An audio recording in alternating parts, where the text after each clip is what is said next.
I recently discovered that my wife has been manipulating me throughout our 7-year marriage. At first, I thought that my actions were dictated by love for Susan because I wholeheartedly sought to fulfill her every wish. Now that I think about it, I realize that I went along with her wishes only to avoid possible conflict situations. Looking back, it's clear that Susan exploited me throughout our marriage. Our paths crossed during our student years when I, a senior, and she, a sophomore, were introduced to each other. Undeniably attractive, she interested me at one of the parties. After a few bottles of beer, I plucked up the courage and approached her. When I asked her to dance, she readily agreed. We struck up a conversation, and I couldn't resist uttering one of the formulaic phrases, "What brought a girl like you to such a place?" I admitted that I didn't really like dating, which made her laugh. During the evening, we drank too much, and she told me that she had recently broken up with her boyfriend. In search of carefree fun, she decided to attend this party, which a friend advised her. Intoxicated, we ended up in my dorm room, leaving a lid on the door handle to let our roommate know that we wanted privacy. It was the first time I used this technique, as my roommate usually attracted the attention of women. I barely remember the events of this intimate encounter, but judging by the appearance of the bed the next morning, it looks like we had a nice time. After that, I cooked breakfast for her and then escorted her to the dorm. She politely refused my offer to meet again, saying that she was not ready for a new romantic relationship. At the same time, she noted that if we happened to cross paths at social events, she would not avoid me. Looking back, it can be said that in this way, she made it clear that in her opinion, I do not meet her standards. Sometimes I met her at various parties, but as a rule, she spent time with her friends and danced with other guys. It was quite natural, given her attractive appearance and accessibility, but when I asked her to dance with me, she didn't refuse. I wasn't sure if she was really interested in me or just being polite. If we talk about my biography, I grew up in a loving family with strong family values, but I must admit, during college, I moved away from these values. I often attended parties and abused alcohol. In addition to Susan, I had intimate relationships with several other women during my student years. It seemed that these women were ready to enter into an intimate relationship with anyone, but not for the price of an entrance ticket. Perhaps this was how I avoided hiring a professional woman. Unfortunately, with this lifestyle, I felt unhappy, which was noticed by my roommate, Tony DeMarco, a cute Italian guy from New York. I developed a close friendship with Tony, who shared my interest in our college's exceptional computer science program. Despite the difference in characters, he was more sociable, and I was shy. We supported each other in school. Our friendship grew to such an extent that we felt like brothers. Tony played an important role in my social life, providing me with invitations to parties where I got unforgettable experiences. He had an extensive network of connections, which made him a truly wonderful friend. But the moment that sealed our friendship happened when Tony slipped on the steps when leaving the classroom. Reacting quickly, I stood behind him and gently pulled his head back, preventing injury. I reached out my hand to his open mouth and carefully secured my fingers behind the turned-out tongue, gently returning it to its natural position. When the airway was free, he took a deep breath, and I felt a wave of relief when color returned to his face. The sight of my best friend in pain almost brought me to tears. His eyes flew open and met mine, and I saw the worry written on my face as I held his head. "What's wrong, Mark?" "What is it?" he asked weakly. I reassured him, "Don't worry, Tony, you're going to be fine. It was just a blunder." He asked me to let him go, insisting, "I'm fine, really." Reluctantly, I released my grip and helped him to his feet. When the medics finished examining Tony, we were finally able to breathe a sigh of relief. After receiving a positive conclusion, we returned to the hostel. As we approached the entrance, Tony's attention was attracted by a limo parked at the entrance, with a driver standing at the back door. Tony turned in the direction of the limo and walked up to him. The driver quickly opened the back door, from which Tony's father, Angelo DeMarco, came out. Angelo DeMarco was of impressive height, weighing 100 kilograms. With a smile, he hugged Tony tightly and was overcome with a sense of relief when he realized that his son was unharmed. "Dad, this is Mark," Tony introduced. Angelo just nodded, saying, "I know who it is." Angelo's smile blossomed as he looked at me. "I am forever indebted to you for saving my son," he said gratefully. "Remember that if you need help, contact me without hesitation. I say this sincerely." Angelo lowered his voice as he shook Mark's hand. "Please don't ever forget that." Literally 5 minutes later, Tony left, returning to New York, and I was left wondering if their friendship really existed. But in my senior year, everything changed when I met Susan. Although we only had one meeting, I occasionally noticed her on campus, and she always treated me kindly. It made me wonder if she had romantic feelings for me. I decided to ask her out again, and she agreed. Our evening consisted of a delicious dinner followed by watching a movie. During our communication, we experienced intimate moments 3 times, and the last time, I did not use protective equipment. Looking ahead, I will say that next week, I asked her to meet again, and she readily agreed. It seemed like I was now in a serious relationship. As we continued to meet over the next few weekends, she reached out to me with an unexpected revelation. "Mark, I'm pregnant," she confessed, adding that I was the only man she dated. This news threw me into a state of shock. Even though I suspected Susan was taking advantage of me, I was raised to always do the right thing. In addition, the situation was complicated by the fact that I had to graduate from university in just a month. I already had a job at my father's insurance office, thanks to the business courses I took to become a licensed insurance agent. Susan, on the contrary, was raised by her grandparents since her parents tragically died in a car accident when she was only 12 years old. Despite the difficulties, her grandparents promised to support her education as she aspired to become a lawyer's secretary. Although I firmly believed in a woman's right to choose, I personally remained against abortion. Although I reflected that it could be different when someone else makes the decision. "Let's get married," I suggested, thinking about the stability of my upcoming promising position next month. "You have the opportunity to continue your studies and at the same time take a vacation for 1 semester when the child is born. I am ready to support you on this path because I love you and I want to be close to our child." Although I had some doubts about my feelings for her, I knew it was important to do the right thing. Considering our options, I could not accept the idea that I would have to have an abortion. Although I doubted her feelings for me, we decided to get married. I contacted my parents, informing them about our upcoming wedding after graduation. Although they had never met Susan, I told them about her pregnancy and emphasized our love and devotion to each other. I told them that my father was the owner of an insurance agency, but he was much more. He also had experience selling real estate and was engaged in the auction business. Although we were not rich, we felt comfortable financially. Shortly after graduation, Susan and I got married. We invited Susan's grandparents, who showed us sincere kindness and joy. They even took a moment to express their gratitude to me for taking care of Susan. In a private conversation, they admitted that Susan sometimes showed wildness and stubbornness and assured me that they did everything possible to direct her in the right direction. "You probably know that she gets upset when something doesn't go according to her script. To tell the truth, I didn't know much about her before we met. Once we drank alcohol and entered into a physical relationship. Surprisingly, after about 2 months, we unexpectedly crossed paths again and decided to start dating. Unexpectedly, she announced that she was pregnant, which made me assume that her decision to date me was caused by the fear she felt when she found out about her pregnancy. Despite this, we got along well, and apparently, she saw me as a way out of a difficult situation. It is worth noting that she is very beautiful and attractive, and later I discovered her talent as an actress. My parents had a positive impression of her, and she always supported them in their presence. At first, we decided to rent a nice 3-bedroom house with the possibility of purchasing it within a year. I sincerely believed that we would make a great couple. But when our baby was born, Susan decided to take a short 10-week break from school and transferred to a nearby college. It was not difficult for her to get to school by car. At this time, my mom kindly looked after our daughter, Trina, while Susan attended classes.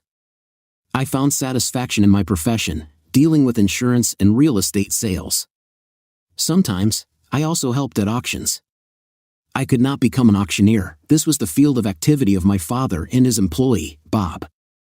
When I was growing up, I had no idea how most married couples behaved, since I lived only with my parents. But I couldn't help but notice that they seemed to be closer to each other than Susan and I were.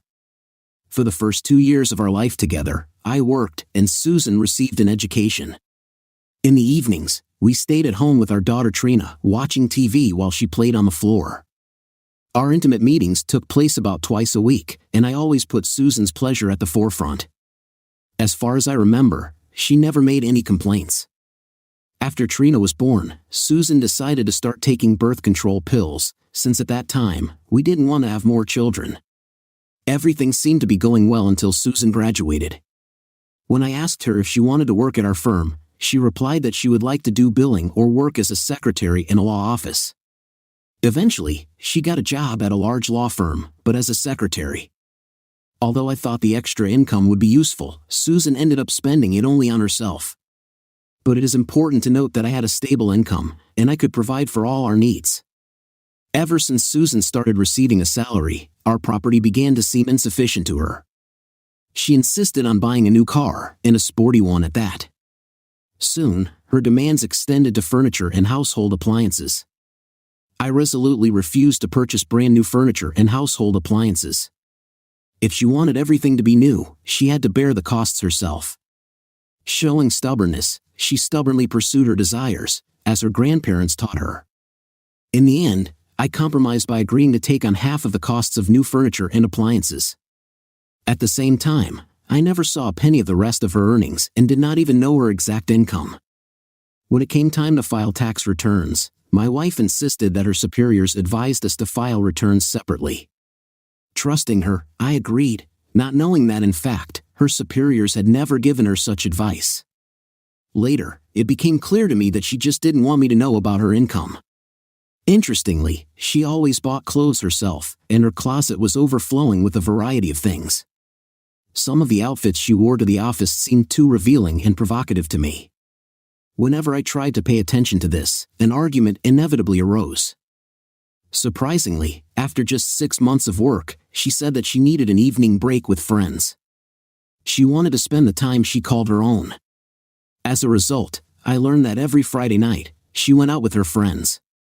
As a rule, she returned home by midnight. I had no complaints about it because I played golf twice a week and had no grounds for dissatisfaction.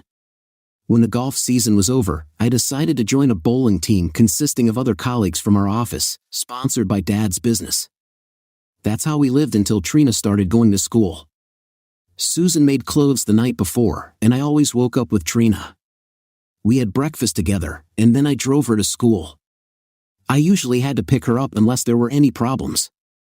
In such cases, my mom would take her to her house until either Susan or I could pick her up.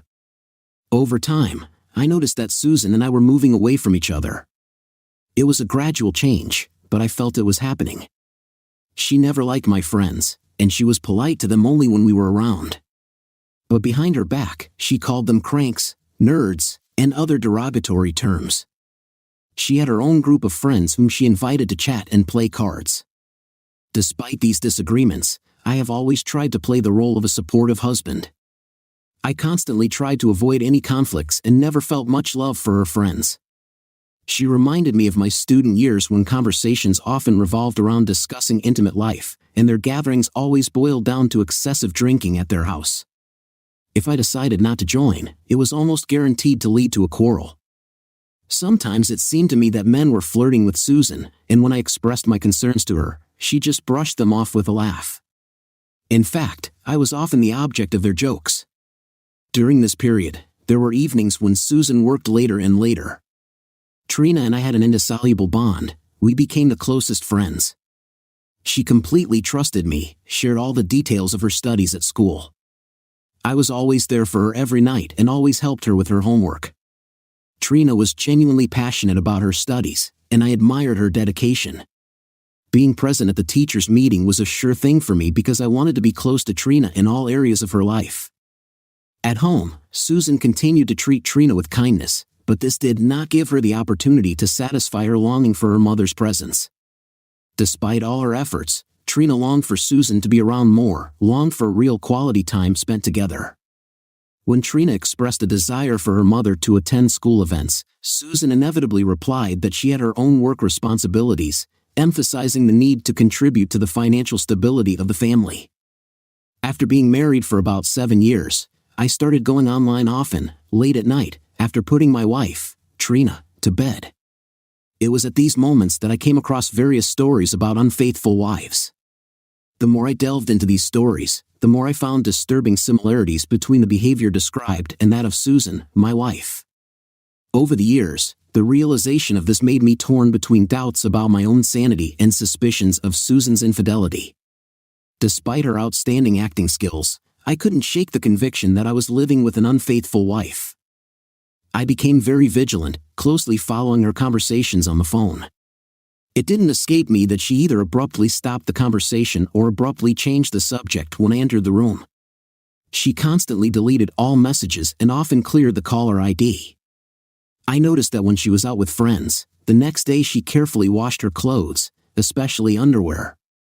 There were other hints throughout our relationship. After returning from the party, she showed no interest in intimacy. When I had to participate in meetings, Trina often stayed overnight with my parents. I came up with the idea of hiring a private detective, but I doubted the expediency of this in our state where everything, including divorces, was usually divided equally. Impressed by the stories I heard, I thought about buying surveillance equipment, but deep down, I knew that Susan was cheating on me, and besides, I couldn't afford such equipment. I was most worried about Trina because it was because of her that I stayed in a relationship with Susan. If we divorced, I was afraid that I would have few opportunities to spend time with Trina, who meant the whole world to me. Susan began to go out with friends more often using any excuse to escape. Sometimes I accompanied her, but I did not find any pleasure in these trips. She often behaved defiantly with other men, seemingly not daring to react to my reaction. At some point, I realized that I was constantly falling short of expectations. Our possessions paled in comparison to what her friends had. Although we still engaged in intimacy, it became a rare occurrence, and I felt happy if it happened once a month. It seemed that she no longer got any pleasure from it, and I decided that she was just fulfilling a sense of duty towards me. I continued to maintain a relationship only for the sake of Trina, and now it seemed wrong to me. But one day, everything collapsed when I unexpectedly returned home from a business trip a day ahead of schedule without warning anyone about my arrival. I cautiously approached the front door and saw an unfamiliar car parked at the entrance. I silently opened the door and went inside. There was a light on in the living room, but no one was there. I distinctly heard sounds coming from our bedroom. Unexpectedly, I found Susan having intimate sex on her bed, which caused me shock and disappointment. This was not surprising, since Brad, the manager of the fitness center that Susan attended, had a habit of flirting with her. But this time, he was caught in the act.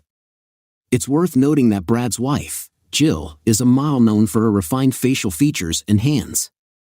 Although her physique is no less impressive, the question remains, why did a man decide to betray his amazing spouse, who is considered ideal, for the sake of someone rated lower, at only 7 points? I've known Jill for some time now, and she's one of the few people Susan knows that I genuinely like. Suddenly, I went into them. Susan, surprised by my arrival, asked why I hadn't called in advance. Annoyed, she demanded that I leave the room so they could get dressed. In response, I casually mentioned that it might be worth calling Jill and inviting her to visit, but Brad, having heard this conversation, threatened me with physical violence if I told Jill about what had happened. Standing still, I realized that Brad was able to carry out his threat, and I doubted my ability to defend myself. It was pointless to resist. In the end, I would only get hurt, and Susan would get satisfaction from witnessing this.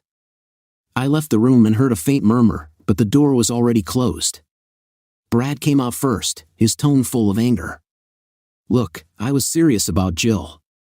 If she finds out the truth, you'll end up in the hospital, do you understand? All I could say was a request to leave my house. He turned around and left without saying another word. Then Susan appeared, fixing her gaze on me. Okay, now you know. I tried to hide it from you, but I knew that sooner or later you would find out the truth, Susan confessed. I want to get a divorce. I'll start the paperwork tomorrow. I sincerely wish you would just leave. She looked at me and laughed. You cannot leave me, as this will lead to a divorce in which I will be entitled to half of your property.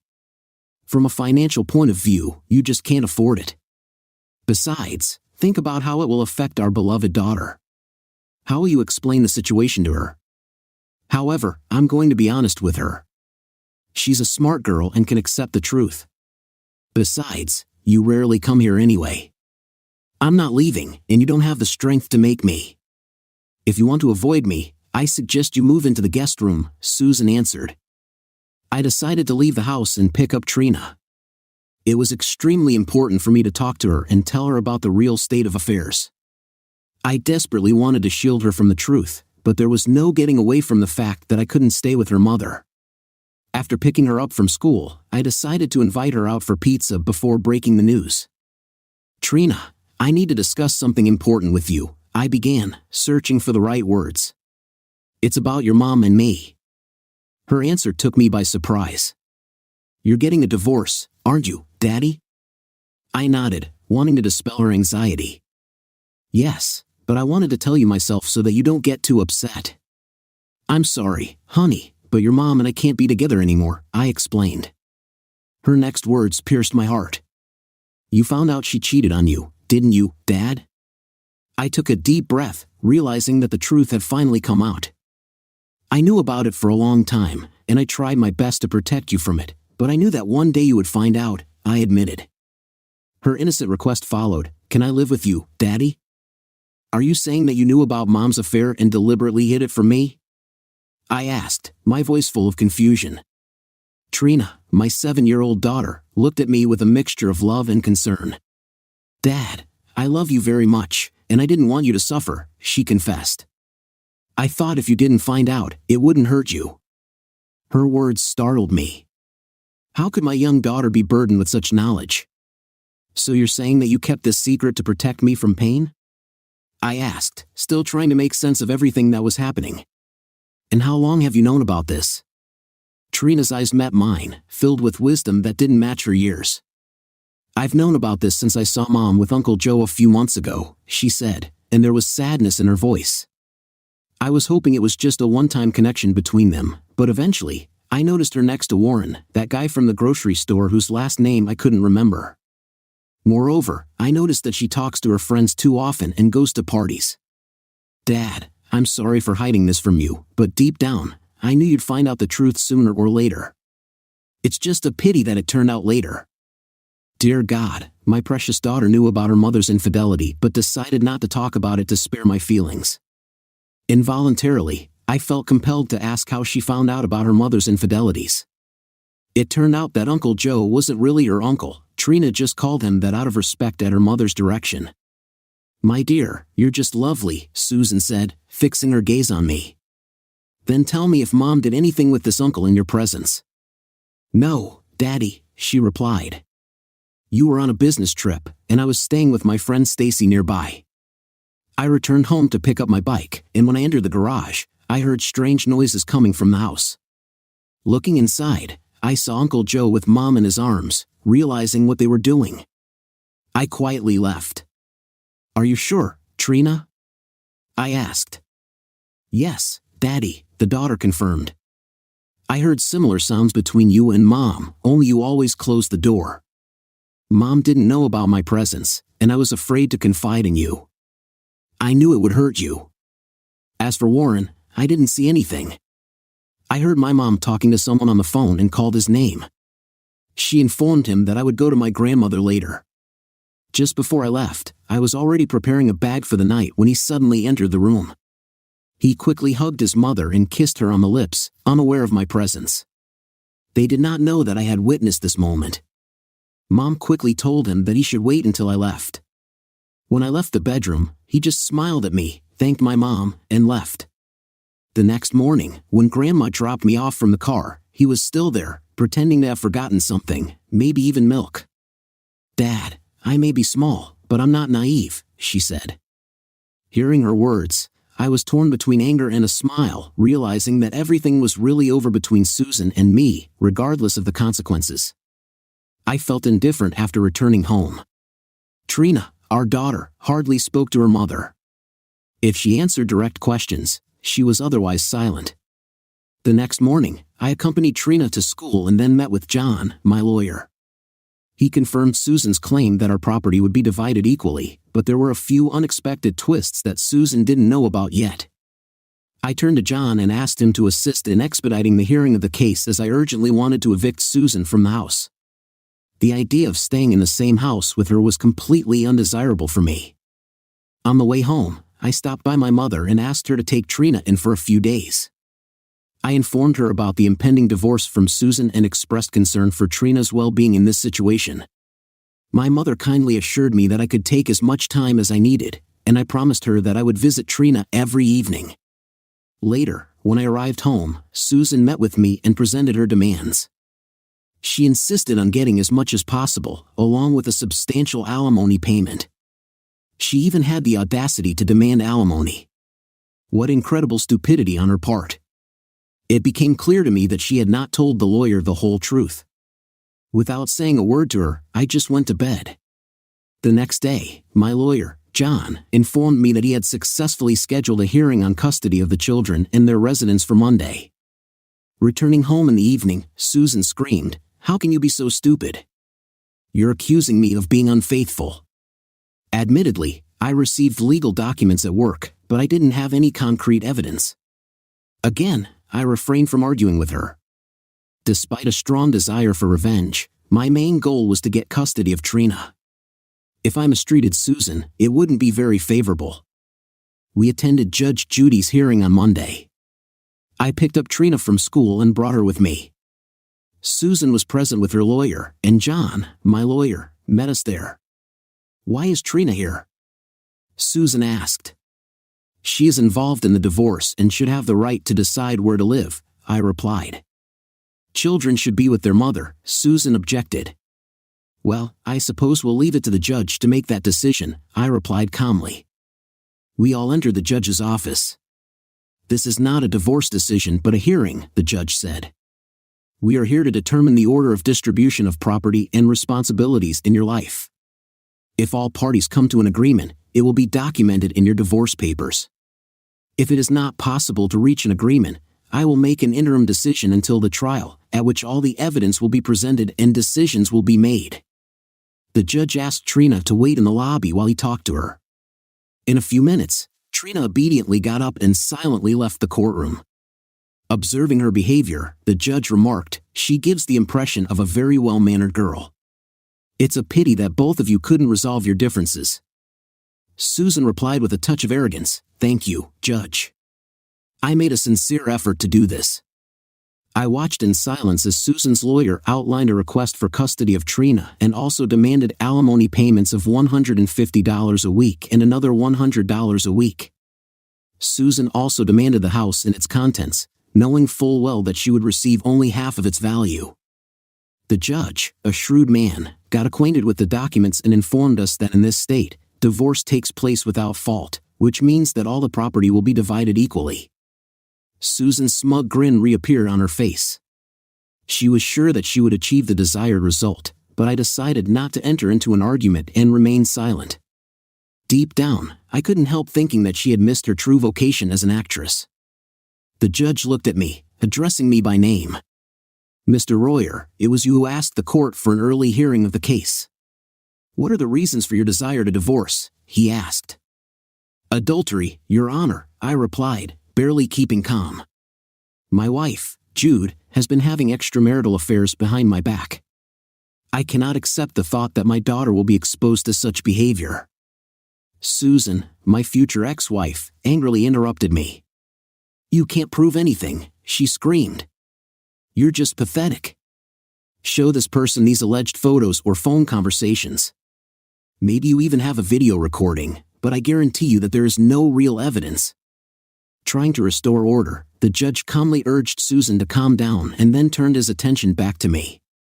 "Mr. Royer, do you have any concrete evidence to support your claims?" he asked. "I'm sorry, sir, but I have someone who can tell you about two incidents firsthand. Trina, my daughter, personally saw her mother's infidelity," I stated. "You're a liar," exclaimed Susan in disbelief. "Trina was never present at this. How dare you use our daughter like that?" Susan continued. "He fabricated everything." The judge then asked Mrs. Royer a question. "Do you happen to know a man named Uncle Joe?" Mrs. Royer replied, "Yes, he is a family friend, purely platonic." "I have never entered into any inappropriate relationship with him," Susan confirmed. The judge further asked, "Could you tell me how your daughter could have found out that Uncle Joe has a tattoo of a skeleton and crossbones on his buttocks? If necessary, we can issue a subpoena to give them testimony." "Oh my God!" Susan exclaimed, shaking her head in disbelief. "She has never witnessed this. It's impossible. If she had seen something, she would have told me. Trina specifically said she saw you and Joe when she was coming back for her bike. Not only that, but she claimed to have seen you with Warren. The reason she hid this information from you is that you are almost never around. Moreover, what did you expect from her?" I interjected suddenly. The judge made a decision. "Mr. Rochers, you will have custody of your daughter Trina, and Mrs. Royer will have extensive visitation rights," the judge announced. "The house and all its property will be assessed and divided equally," he added. John, my lawyer, spoke quickly. "Sorry, we hired a company to conduct an inventory and assess the current value of the property. The house was valued at $120,000, with the remaining debt at $70,000, resulting in a net worth of $50,000. In addition, the contents of the house were estimated at $30,000, resulting in a total net worth of $80,000. Which also included 2 of our cars," Susan exclaimed. "Is that all? I personally bought this furniture, and it costs much more." Unfortunately, Mrs. Royer, in a divorce, one of the parties rarely wins. "Royer, you will receive ownership of the house and its contents, but you will have to pay Mrs. Royer compensation in the amount of $30,000. Both of you are allowed to keep your cars. Otherwise, if we choose an auction, the proceeds will be divided after paying off the debts. But it is worth noting that significant savings will not work," the judge explained. Susan expressed her displeasure by stating, "It's not fair that he got the house. I bought all this furniture with my own money." Despite this, the distribution of property in a marriage is not determined by who bought what, especially since there is no marriage contract. The division will be equal between both sides. The reason why he is being offered a house is your daughter, who is of paramount importance in this situation. She appreciates her friends and the environment she is in, the judge reasoned. "Mr. Royer, do you have the opportunity to receive the $30,000 needed to pay Mrs. Royer's share?" the judge asked. "Of course, I can borrow money from my parents and return it in due time. It is unlikely that any of us will be able to get a loan from a bank while the divorce process is underway," I replied. "Miss Royer, I would like to touch on one more issue. I couldn't help but notice that both you and Mr. Royer seem to have the same income, which came as a surprise to me after consideration. You wanted to obtain consent from Mr. Ryder to pay weekly alimony in the amount of $150, but this amount will be paid by you. These compliments for your daughter," the judge stated. "You have received 3 days' notice of vacating the premises, with permission to take only your personal belongings. It seems unfair to me that I have to pay him money," Susan argued. The judge made the last word, offering the opportunity to challenge the proposed divorce and settlement agreement. Royer appears to have substantial evidence supporting his claim for custody of his daughter, and it is likely that the Justice Department will support him, the judge concluded. Feeling overwhelmed, I went out into the hall. Trina and I hugged heartily, realizing that the loss of her mother would be a difficult ordeal for her, but we were determined to overcome all the difficulties ahead. It wasn't over yet, everything was still ahead. Susan's reaction to the court's decision caused deep disgust. She thought about fighting this decision, but her lawyer informed her that the chances of winning were slim. To settle the matter, my father kindly lent me money to pay off Susan. Every week when the court sent me money from Susan, I dutifully handed it over to my father. Fortunately, my income was more than sufficient, and since Susan was no longer there, I even had the opportunity to save a little. Despite the good life, one annoyance in the form of Susan persisted. Trina said that every weekend she spent with her mother, Susan continuously asked her about me. However, Trina mentioned that Mom apologized for her behavior, which indicates that she respects Trina or at least tries to be a good mother. Over time, Susan began to come up with various excuses because she couldn't take Trina, whether it was working late or on a business trip. She always had a reason. Apparently, she got a job as a secretary to several lawyers, but she refused to give me any details. I suspected that she did some work in an unusual way. It didn't bother me as long as she hid it from Trina. One day, my father called me into his office, promising a surprise. When I entered, I was greeted by an old familiar face. It was Samantha, or as we always called her, Sam. When I was about 12 years old, Sam became a member of our family as a foster child. She was 14 years old at the time.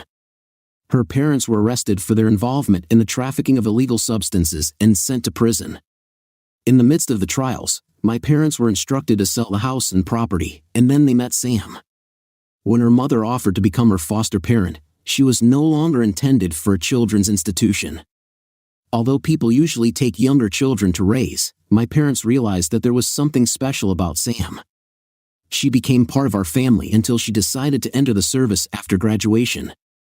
I fell in love with her and felt her absence when she joined the army. It was obvious from her actions that she cared very much about my parents. She did not hesitate to fulfill their requests and always showed respect. Being quite smart, I helped her with her homework, and she became like an older sister to me. I must have loved her in some way, although I never told her about it. When she left, I hugged her tightly, emotions were splashing in her eyes.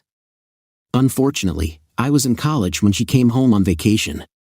10 years had passed since our paths crossed, and it was very nice to see her again. Her appearance was amazing, and she greeted me warmly, hugging me. To my surprise, my father informed me that he had hired her as a new secretary. She said that she spent the first years of her life in combat but recently switched to working with computers and electronics abroad. Throughout the difficult period of my parents' divorce, Sam's radiant smile every morning was a much-needed source of comfort. It's worth mentioning here that Susan and Sam didn't get along from the very beginning. Sam confessed to me that she likes to watch people and she doesn't think Susan is reliable. "Mark, I genuinely care about you, and I don't want to dictate to you how to live your life, but I don't advise you to trust her." I personally had my doubts about Susan. I heard rumors that even during the breakup, she was still involved with someone else. It reflected badly on me, but I had to present myself in a better light so as not to risk losing Trina, Sam advised. My father invited Trina and me to a party on the set, which became a homecoming celebration for Sam. When we arrived, I was happy to introduce Trina to Sam, and they immediately became friends. It was obvious that a real connection had been established between them, and I was glad that they both found a new friend. But Susan, my future ex-wife, often came into the house under the pretext that she had forgotten something. Deep down, I knew she was just testing me. The anticipation that our impending divorce would be final overwhelmed me because it meant that I would no longer have any reason to tolerate Susan's presence in the house. Meanwhile, I waited patiently, taking my time when Trina wasn't around. Susan wouldn't stop throwing her love affairs in my face. Not wanting to part with the past, I knew I shouldn't let it bother me, but unfortunately, it was happening. In the end, the long-awaited day came marking the final registration of our divorce. Life went on as usual, although in a different way.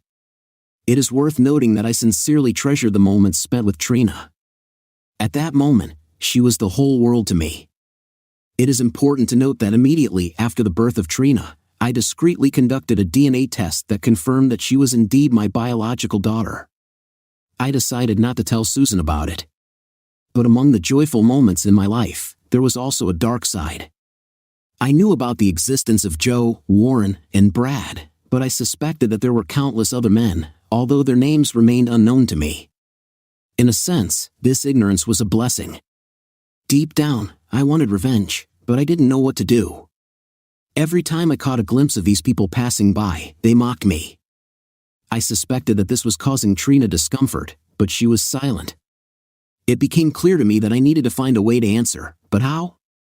While working, I encountered Sam on a daily basis. She became a ray of sunshine in my dull everyday life. Our bond at work became even stronger since I finalized the divorce. And so, one fateful day, I invited Trina to come with me to the office.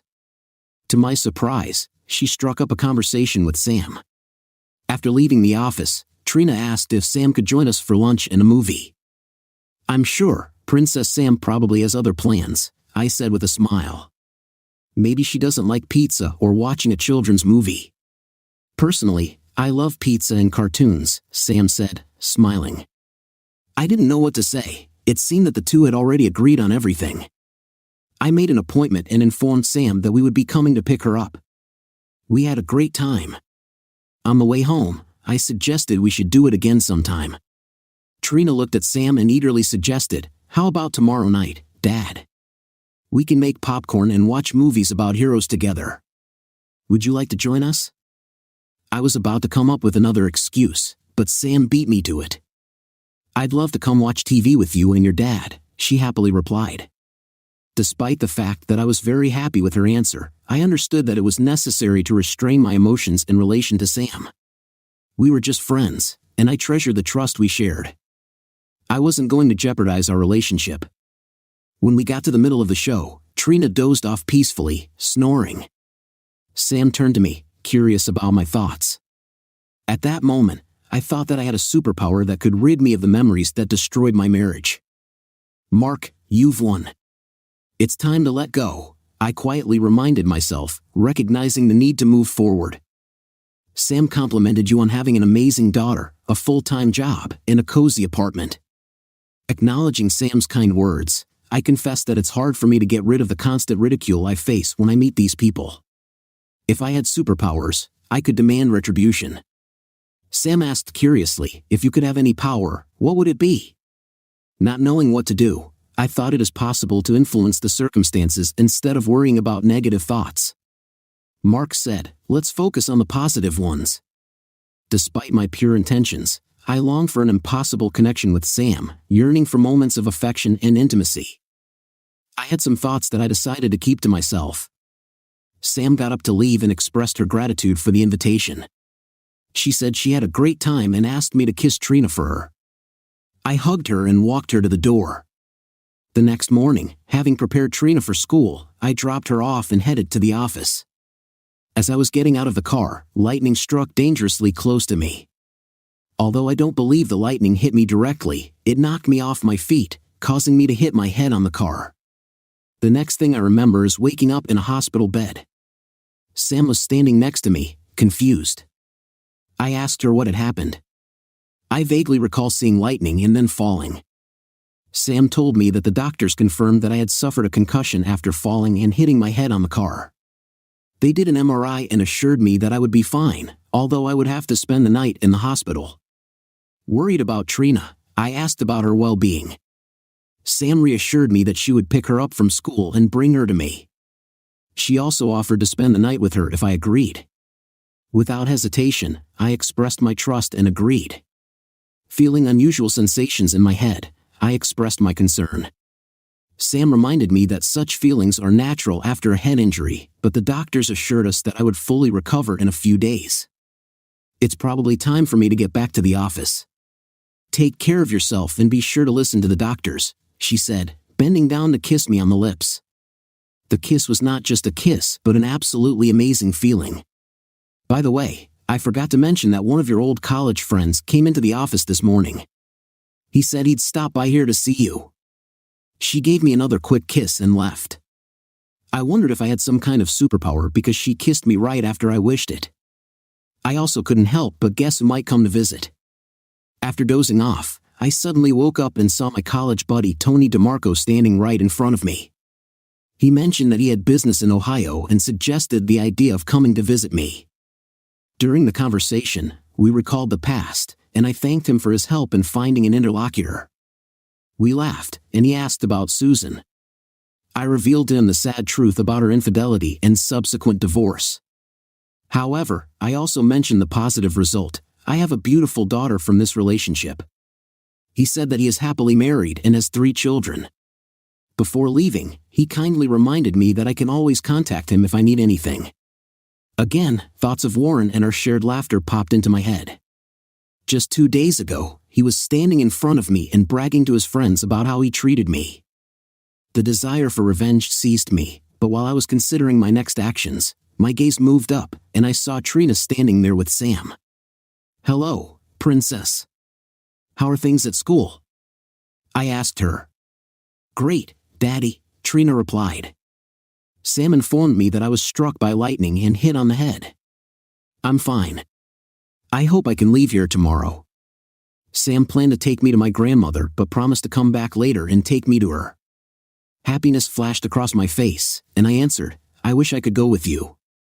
The doctor insisted on extending my stay in the hospital, and I understood that it was pointless to argue with him.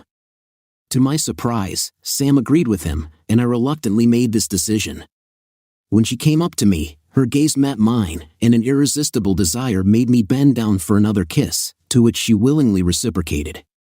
But Sam had something important to tell me. It seemed personal to her, but she thought I deserved to know about it.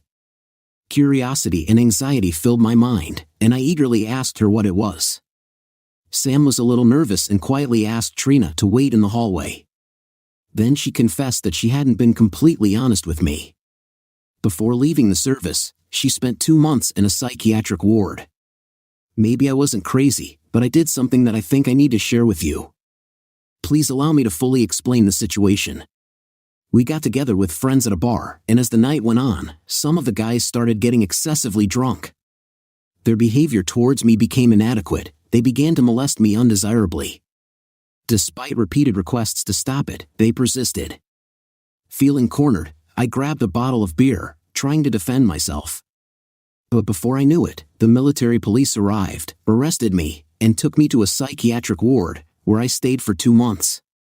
Surprisingly, all the servicemen justified themselves by saying that their actions were just playful behavior, explaining it with some kind of syndrome. I just wanted to share with you the truth about my past. I'm really sorry that you had to go through this. You deserve so much better than this. I sincerely appreciate your trust in me. I couldn't help but wonder if I had pushed her to some extent to be frank with me. I knew I had to be careful with this new knowledge. While I was falling asleep, thoughts of her, Tony, and Warren did not leave me. The next morning, Trina and Sam woke me up happily, informing me that I could finally return home. They planned to invite me to breakfast at McDonald's, although it wasn't my favorite place to eat, but the pleasant company made up for it. When I got home, I immediately immersed myself in reading the newspaper. To my surprise, I came across an article that told about the unfortunate fate of Warren, whom I often encountered in the grocery store. By a tragic coincidence, he died in the cold walls of his own freezer, as the mechanism of its opening was faulty, and he froze to death. The article reported that there were no suspicions of dishonest reprisals against him, rather, it was an accident. Just at the moment when I was processing this sad news, my father called, concerned about my well-being. Unfortunately, he was away while I was in the hospital and really wanted to visit me. After assuring me that everything was fine, he asked me to help arrange an insurance case at the grocery store where Warren worked. I realized that Warren was insured by our company. While processing the documents, I noticed that some people cast curious glances at me. They knew about Warren's bragging about beating my ex and naturally wondered if I had played a role in this situation. Over the next week, I successfully completed all the appointments that Sam had set for me. Before entering each house, I concentrated my energy on convincing them to purchase insurance. In addition, I managed to sell 2 houses this week. The result was satisfactory. My dad, Sam, and I were happy. But then the situation changed when I unexpectedly met Brad. I made an appointment with a realtor to put the house up for sale, but when I arrived, the door didn't open. After I rang the doorbell again, a pleasant-looking woman finally answered me. Introducing myself as Mark Royer, I reminded her about the meeting to sign the documents for real estate and mentioned that I had brought a sign for installation in the yard. Apologizing for the loss of time, I asked if we could start signing the documents. While she was busy installing a sign on the lawn, I also suggested that she take a picture outside but maybe come back another time to take some pictures indoors after she tidies up. She agreed, assuring me that it wouldn't be a problem. I'll arrange for someone to come tomorrow and take the remaining pictures, I said, and headed outside to take some more pictures. As I focused on my task, a car parked on the other side of the street caught my attention. It was definitely Brad's car, familiar to me from the way I saw him at my house. It occurred to me that he might be avoiding Mrs. Diaz, who, as Sam mentioned, is going through a divorce and is going to sell her house. Maybe Brad is the reason for her failed marriage too. It seemed that Brad was cheating not only on Jill but also on Susan. Unable to resist, I dialed Susan's number to find out if she would be looking after Trina over the weekend. First of all, I wanted to tell her about my meeting with Brad. Although I only caught a glimpse of his car, that was enough for me. But 2 days later, it became known that Brad tragically died while practicing on one of his simulators. It turned out that the weights he was lifting were too heavy, as a result of which the barbell slipped, which led to his death. It is not surprising that the police have launched an investigation into this sad incident. It's worth noting that they paid me a visit, but I had a reliable alibi. At that time, I was at school with Trina. Unfortunately, Trina's mother could not attend her performance. In this regard, I couldn't help but wonder if my desire had influenced this sad outcome. I really hoped that Jill, whom I suspected was not to blame for Brad's untimely death, deserved so much more than what she got. Although the police did not stop the investigation, they did not rule out the possibility of murder despite the fact that it could have been an accident. My sales have improved significantly, and my relationship with Trina couldn't have been better. Sam was becoming an increasingly prominent figure in our lives. When I planned to take Trina somewhere, she always asked if Sam could accompany us. I was puzzled by my thoughts and emotions. Did I intentionally cause these feelings for Sam, or did Sam want to join us because I unwittingly wanted to? Surprisingly, I despised this aspect of the situation. I wanted our trio to unite simply because we sincerely wanted it and not under duress. My plans were to develop a new residential complex where several construction companies were actively working. My responsibilities included the liability insurance of developers. I had to contact every construction company and make sure that the necessary insurance forms were filled out. Surprisingly, fate brought me together with the very company in which John Akers worked. He was known as Uncle Joe, the man Trina saw with my ex-wife. When I passed by, he was grinning, not paying attention to the effect it had on me. If only people understood the emotional impact such meetings can have on a person. When he was standing alone, I approached him with a feeling of curiosity. His expression reflected complete bewilderment. As I gradually moved away from him, it was obvious that he had read the recent tragic news in the newspaper, and I was sure that he had also heard about the dissolution of my marriage.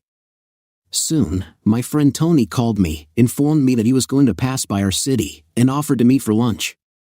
We indulged in nostalgic conversations, remembering the good old days. During our meeting, Tony made me a generous invitation to join him on vacation in New York. Interested in my romantic life, he asked if I had a soulmate. In response, I confessed that I was not indifferent to one woman, but our relationship was not serious. But I gave details about Sam, which made Tony perceive the situation as quite profound. In the evening, I called Sam and offered to join me on a trip to New York. Tony, my friend, kindly offered to show us the city. Sam quickly accepted the offer, leaving me to wonder if it was her sincere desire or influenced by my offer. Having planned an evening meeting, I left my daughter Trina in the care of her parents. When I was returning to the city after completing the paperwork, another car suddenly collided with my car. When I came to, I found that I was back in the hospital and Sam was sitting next to my father. I couldn't remember what happened, but I had the feeling that I was in a serious accident. My father broke the silence by informing me that I had been in a coma for 3 days. Sam and my mom took turns watching next to me. Worried, I asked about Trina's well-being. Sam reassured me that she was fine, but of course, she was worried about her father, like all of us. She was staying with our mom because we didn't want to put her in danger of seeing me unconscious. Her father promised that they would bring her to the hospital later. Do you guys have something to share with me? It seems that you are hiding something from me and waiting for the right moment to tell me about it, I said. At first, I thought it could be postponed, but since you brought it up, then I have to inform you, Joe Akers passed away the same night you were in the accident. How? Where? I asked. A few days ago, I noticed him at a construction site, I replied. That's why the police were looking for you, he added. Sam took the initiative and continued. Apparently, his truck burst into flames right in front of Susan's house. According to the report, he was spending time with Susan and got into his truck when he left. Unfortunately, he had consumed alcohol and was in a high-risk group. I glanced at Sam, who understood my thoughts. I couldn't get rid of the thought that a car had crashed into me. Sam and Dad left, promising to come back later with Trina. Mom brought Trina to visit me, and their meeting caused me immense joy. I asked about Sam, and Mom informed me that she was busy doing my assignments. Mark, it's obvious that you genuinely care about Sam, don't you? Every time she's around, I can't help but pay attention to her, Mom said. I'm sorry, Mom. She's a wonderful girl, and we all adore her. Remember, she was an adopted child, not your biological sister. It's perfectly normal to have feelings for her, Mom reassured me with a warm smile. But Mom, I do not know how she feels. We never discussed it. She is so caring towards Trina. I love Sam, Trina added. She's beautiful and treats me so well. Sometimes, I think she treats me even better than Mom. I believe she loves you too, Dad, Trina said. Curious, I asked Trina, why do you say that, Princess? Every time she's around, I can't help but pay attention to her. I'm sorry, Mom. She's a wonderful girl, and we all adore her. Remember, she was an adopted child, not your biological sister. It's perfectly normal to have feelings for her, Mom reassured me with a warm smile. But Mom, I do not know how she feels. We never discussed it. She is so caring towards Trina. I love Sam, Trina added. She's beautiful and treats me so well. Sometimes, I think she treats me even better than Mom. I believe she loves you too, Dad, Trina said. Should I call a doctor considering you had another concussion? Actually, I wanted to find out if I had lost my abilities. It seemed to me that yes when I tried to use them in the hospital. What exactly were you trying to do? The 3 men you wanted to take revenge on have already died. At the hospital, I tried to ask for a steak, Sam said, laughing. So, what were you trying to do when I entered the room? I'm a little embarrassed, I can't reveal it. Come on, you know you can trust me, Sam replied. I was just checking to see if I could get you to kiss me. I looked at her, and she looked back at me, closing her eyes. I was completely unaware of her thoughts. If she wanted it, all she had to do was ask. Suddenly, she leaned closer and pressed her lips to mine. Mark, I've been waiting for you, she confessed. Not knowing about your feelings and fearing to spoil our relationship, I hid my emotions. Ever since I came back to the city, I've become deeply attached to you. That's why I shared my past with you and even kissed you during your stay in the hospital. Although you didn't react to my kiss in any way, I thought you kissed me just because I wanted to. I wanted you to kiss me because that's what you really wanted. So why didn't you kiss me? So, do I understand correctly that you no longer possess any ability? Sam asked. Yes, that's right, I confirmed. All the forces have dissipated. In that case, take me to your bedroom and let us express our love physically. I'm more than ready. The next morning, I woke up and immediately took a refreshing shower. When I came out, Sam greeted me with a smile and jumped into the shower. We were both sitting at the table sipping coffee when Trina came into the kitchen. Good morning, Daddy. Good morning, Sam. Did you both spend the night here? What is it? She asked. I knew the situation was a little awkward, but Sam only confirmed it by saying, yes, I stayed because I was too tired to go home. It was quite funny, but Trina didn't ask any further and just handed herself a plate of cereal, continuing to have breakfast. During the trip to work, I plucked up the courage and confessed my feelings to Sam. I confessed that I loved her, and surprisingly, I was genuinely pleased that I had lost power over her. It was difficult for me to control her, but the most important thing was to know that when she says she loves me, it comes from her heart and not because of any influence of mine. As Sam and I were getting ready to get out of the car, she leaned over and kissed me gently on the lips. I said very sincerely, you know, I really love you, and I'm ready to do everything to make you happy. And we were together. The day passed quite calmly until an uninvited voice broke the calm. Susan's presence in the waiting room caused a wave of contempt in me. Where's Mark? I demand to talk to him right now, Susan's voice pierced the air. Ignoring Sam's presence, she boldly walked past her and burst into my office, quickly closing the door behind her. I know that you are responsible for the deaths of my previous partners. I'll collect the evidence and get you arrested, Susan vowed, and her accusations hung ominously in the room. You cannot escape the consequences of your actions. I am absolutely not involved in the tragic deaths of your previous partners. Moreover, I have fully cooperated with the authorities in every investigation. In 2 cases, I was in the hospital, and in one of these cases, I was in a coma. To put all the blame on me, you need to perform an amazing manipulative feat, I replied calmly. Leave my office immediately before I call security. I regret marrying you as it was undoubtedly a mistake. The only positive result of our relationship is our daughter Trina. If I wanted to hurt anyone, it would be you. When she left my office, she slammed the door with force, but her voice echoed through the empty hall. Curiosity got the better of me, and I cautiously opened the door, straining my ears to hear the conversation. Since the closing time was approaching, there was no one nearby. Susan and Sam were having a heated argument, and it didn't bode well. Sam seemed to be in control of herself, and Susan warned sternly, "Look, you better stay away from Mark, you've already caused him enough trouble." Susan didn't seem to calm down and replied, "If you need trouble, you'll get it." Oddly enough, Sam wanted to tell her something as she handed Susan an envelope from Manila. Opening it, Susan was amazed by the collection of photos in which she was depicted with different men. Trembling with fear, she asked, "Where did you get them?" In response, Sam simply said, "Let's just say they were delivered to my desk."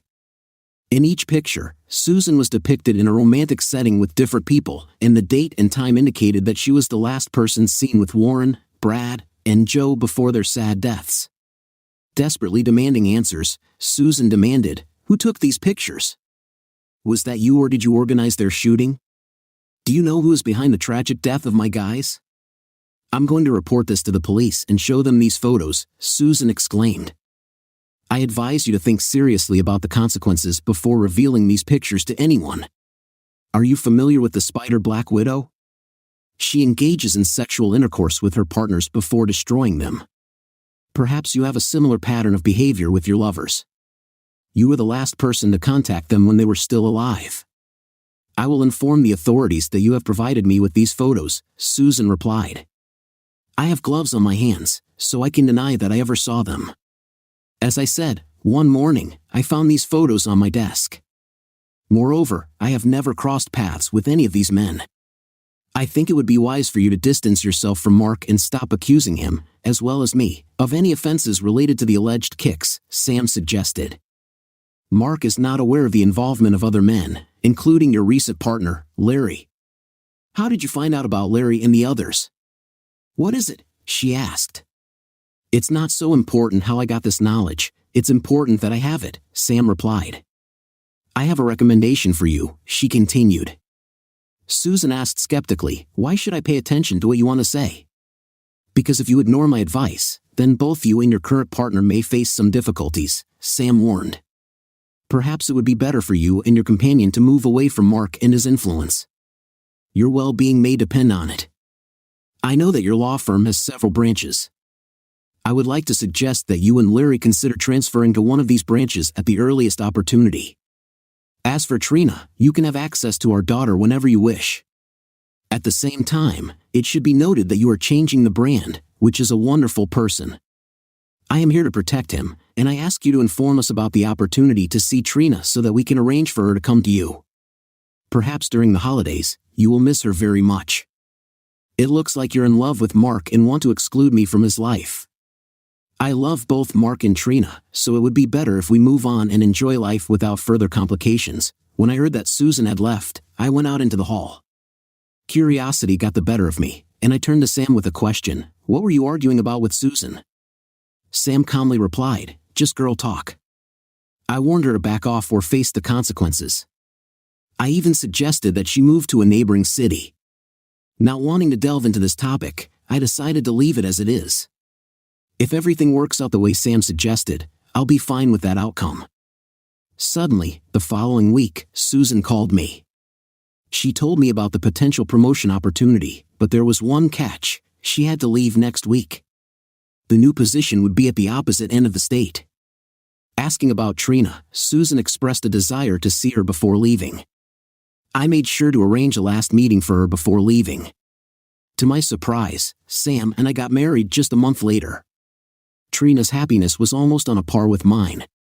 Our parents expressed great joy and were pleased that we found each other. We spent our honeymoon exploring the bustling city of New York. Tony and his wife kindly provided their luxurious mansion as accommodation and acted as our personal guides around the city. Trina accompanied us on excursions, but in the evenings, she stayed with Tony's children, allowing us to enjoy the nightlife of the city. When we were getting ready to return home, Tony left me one last reminder: remember that if I ever give you my help, you can call me. Trina still visits her mother several times a year. Fortunately, we haven't had any other problems with Susan, and we continue to receive her monthly check. As for the mysterious deaths of Susan's partners, they remain unsolved, but I guess who did it, but I don't want to say it out loud. And I understand that if I don't even ask my dear friend for help, he will come to my aid. Story 2. Let me introduce myself. My name is David, and I constantly adhere to the usual lifestyle. Every day I get up at 6:30 a.m., take a brisk jog around the neighborhood, enjoy a pleasant breakfast with my beloved family, and finally go to work as a software engineer.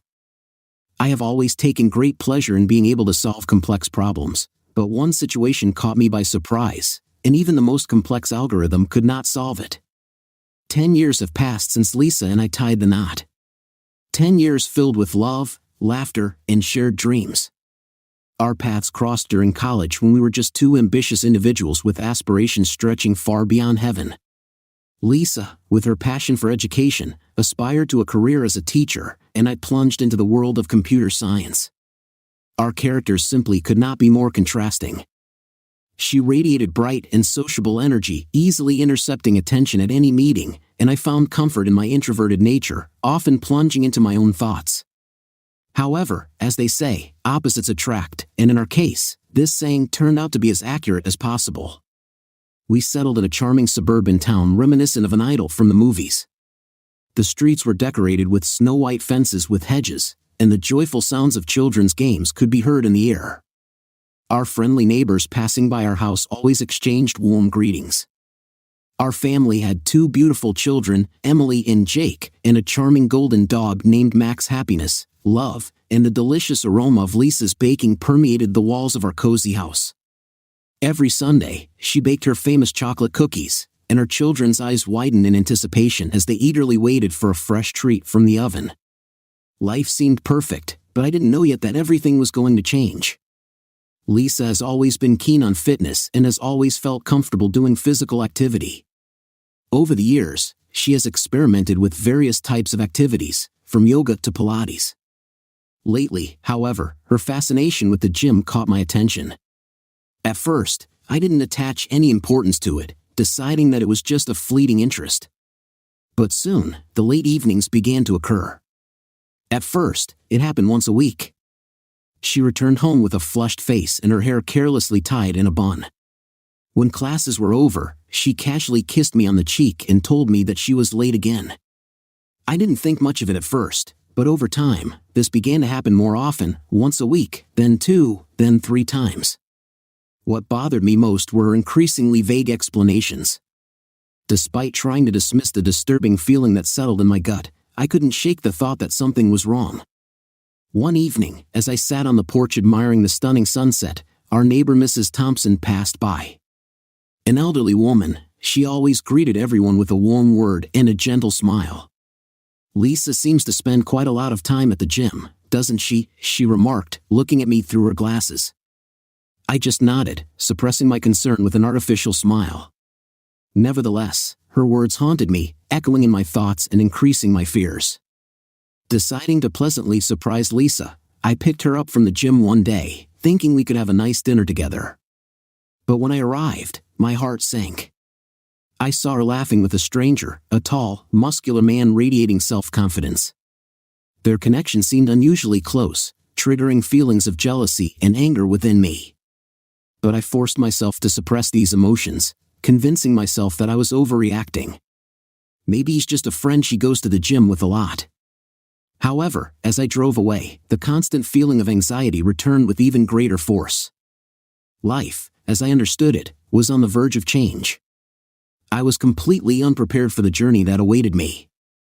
The following days flew by in a flash, overwhelming me with a stormy stream of emotions, doubts, confusion, and anxious anxiety. Attempts to banish the image of Lisa's laughter in the presence of this man were in vain. It persistently resurfaced, remaining beyond my understanding. Lisa's behavior began to undergo subtle changes. If she was once an open book, her emotions transparently reflected on her face. Now she began to show caution and detachment. Our once joyful conversations filled with laughter and mutual hopes gradually turned into a formality. "How was your day?"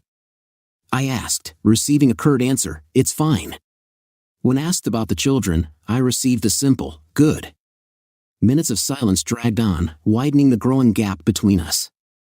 Often, I found her lost in thought, her gaze distant and detached. When I asked what she was thinking, she hurriedly returned to the present and smiled vaguely. "Just work," she said, but there was an unspoken story in her eyes.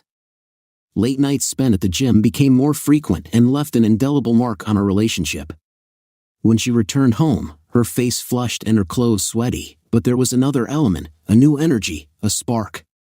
She hurriedly headed to the shower, absent-mindedly humming a tune while her thoughts seemed far away. Trying to overcome the growing gap and restore the relationship, I resorted to various ways: surprise flowers, carefully planned date nights, sincere notes. But for every gesture, I received only a polite smile, gratitude, and no reaction. It seemed that we were two strangers living in the same house. One evening, as I was cooking dinner, her phone, which was constantly vibrating on the kitchen countertop, caught my attention. Curiosity got the better of me, and I couldn't resist looking at the screen. Then, a strong feeling seized me. A message from a certain person designated as Alex appeared on the screen, saying that he was very happy about the upcoming meeting tomorrow. A stream of thoughts raced through my head, and I wondered who this Alex was. Maybe this is the same person I met at the gym. What does this message really mean? A whirlwind of emotions raged inside me, a mixture of anger and betrayal, but I managed to restrain myself, deciding to wait for the right moment to speak out about it. That night, as we lay side by side in bed, the once undeniable bond between us now felt like an insurmountable void. The soothing rhythm of her breathing, which used to lull me to sleep, now sounded like a cruel mockery. I longed to confront her, to demand the truth, but fear held me down, not letting me say a word. I was afraid to reveal the secret, to destroy the illusion of our seemingly flawless world. The next morning, getting ready for work, I couldn't help but notice a new addition to her attire, a gold necklace decorated with a heart-shaped pendant I didn't recognize. She noticed my look and quickly explained, "This is a gift from a friend." Her tone might have seemed casual, but her eyes quickly moved away from mine, avoiding any connection. All the signs were there, they were obvious: late nights, cryptic messages, the sudden purchase of new jewelry. All this indicated that our relationship was in decline. However, I was not ready to accept this truth, to face the harsh reality of our crumbling marriage. In search of solace, I turned to my closest confidant, Michael. We found ourselves in our favorite bar, sipping beer, and I poured out my innermost fears and suspicions to him. Michael listened attentively, his face a mask of genuine concern. With firm confidence, he said, "Dave, you have to talk to her. You deserve nothing but the truth." He was right, and his words resonated deeply with me.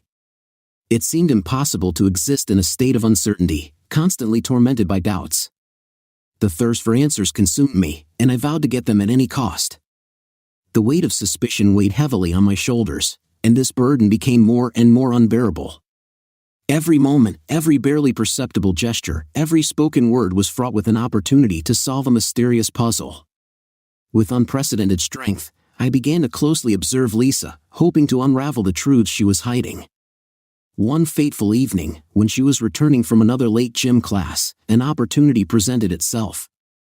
Lisa went upstairs to take a shower, leaving her phone on the kitchen table. When I approached it, I was overwhelmed with guilt and anxiety.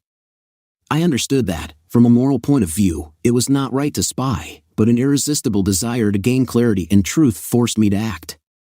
With trembling fingers, I quickly unlocked her phone and opened her messages, specifically choosing a conversation with Alex. I was expecting a whole series of intimate messages filled with affectionate pictures, general jokes, and suggestions for a personal meeting. One message, in particular, caught my attention. Last night was charming. I look forward to the warmth of your embrace again. My heart sank. Each word pierced deeper, like a sharp dagger. The room began to spin, and I gripped the counter tightly to maintain stability. The shocking reality of Lisa's betrayal hit me like a powerful tidal wave, flooding me in a sea of agony and disbelief. How could she do that? After everything we've been through, after all our common aspirations? I took a deep breath, trying to calm my pounding heart. I needed to see their relationship firsthand, to see the truth with my own eyes. I decided to secretly follow her during her next visit to the gym. The next evening, I informed Lisa that my appointment was delayed, and I would be able to return home only after a while. She seemed delighted and gave me a quick kiss on the cheek before leaving. After waiting a few minutes, I got into the car and drove towards the gym. Parking a few blocks away, I walked casually to the gym, easily joining the noisy evening crowd. It took me a while to notice Lisa and Alex. They didn't do sports at all. On the contrary, they were sitting in a cafe nearby, their heads bent towards each other, and their hands tightly clasped. Their laughter drifted through the evening breeze, reminding me of the love we once shared. While I was watching, Alex bent down and kissed Lisa passionately. It felt like a punch to the stomach. The world around me began to blur, and tears welled up in my eyes. I felt broken, thrown out, and destroyed. I went to my car, a storm of emotions raging in my head: anger, sadness, betrayal, and a desire to get answers. I urgently needed to talk to Lisa, to listen to her version of the situation. But first of all, I wanted to understand the reason for her actions. Why did she reject our love, our shared past, and our possible future? The road home was like a fog. The deserted and quiet streets reflected the deep emptiness that engulfed me. After parking the car, I stopped for a moment, collecting my thoughts. The house stood in front of me, reminding me of our happy past, now overshadowed by her betrayal. Taking a deep breath, I prepared to meet the storm that was waiting for me within these walls. When I crossed the threshold of the house, silence reigned in the air. The only sound breaking the silence was the faint hum of the refrigerator.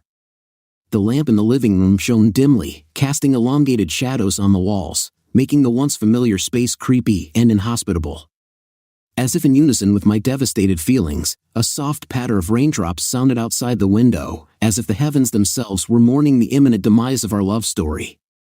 I went into our bedroom, where the soft glow of Lisa's phone screen gently illuminated her face. Stunned by my sudden appearance, she raised her head in surprise and fright. "David, I thought you had a meeting," she exclaimed, surprise evident in her tone. I took a deep breath, and my heart began to pound in my chest.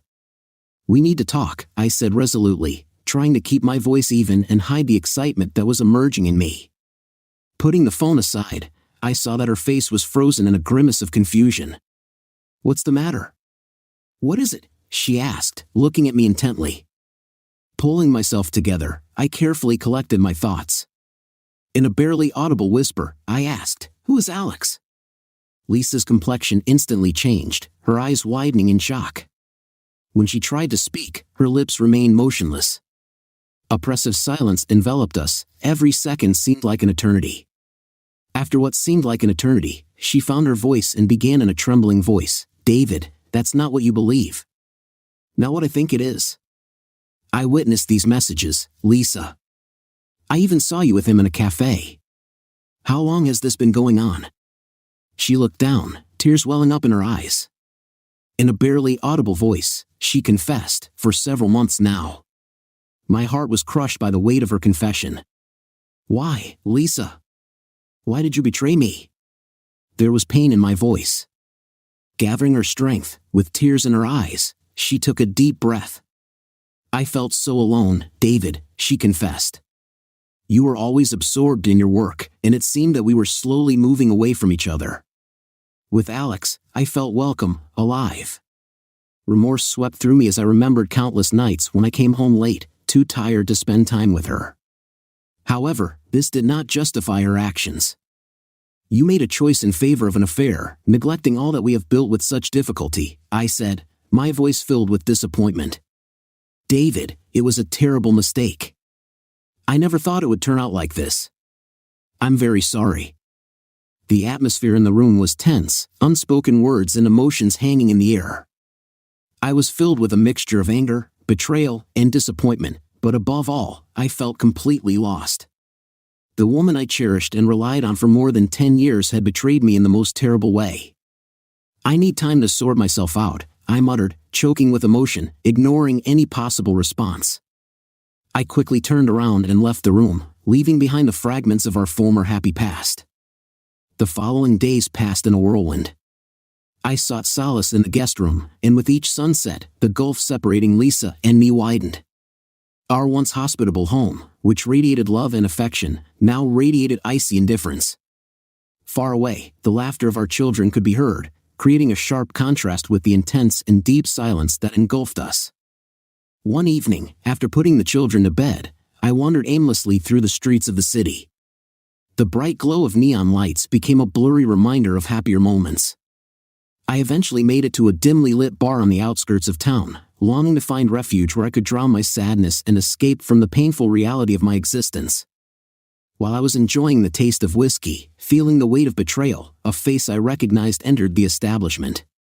Since college, Dave had been my closest friend. When he saw me, he immediately sensed that something was wrong.